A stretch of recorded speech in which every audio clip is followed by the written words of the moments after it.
kwarkwatar idanuwanku da sabon kamce na musamman.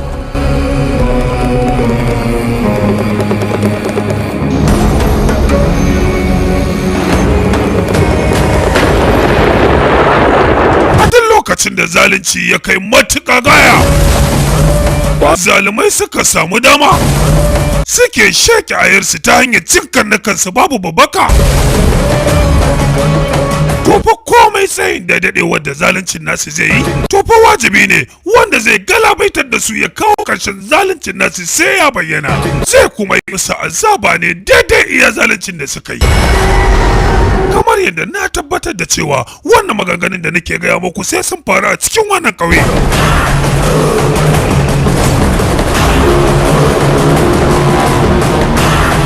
Duk iya zaluncin da kuke ji, ku kara akan wanda kuka yi niyyar za ku yi. Na tabbatar da cewa daga lokacin da bajiman kawo ƙarshen zaluncin ku ya bayyana,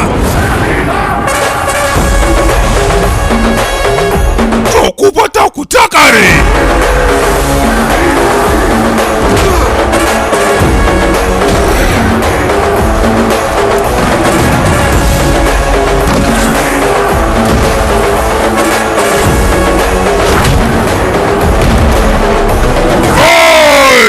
Iya karfin ihun da zaka iya yi kenan, idan da zaka ninka shi ninkin haka babu mai kwatakka.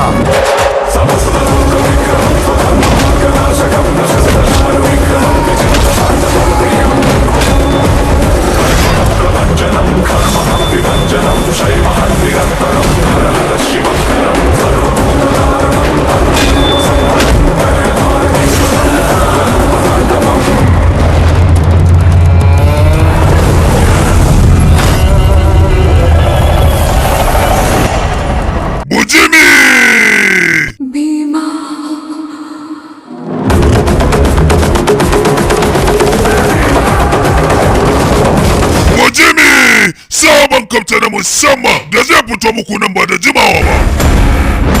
Daga kamfanin ku mai farin jini, Sultan Masu Burbuda.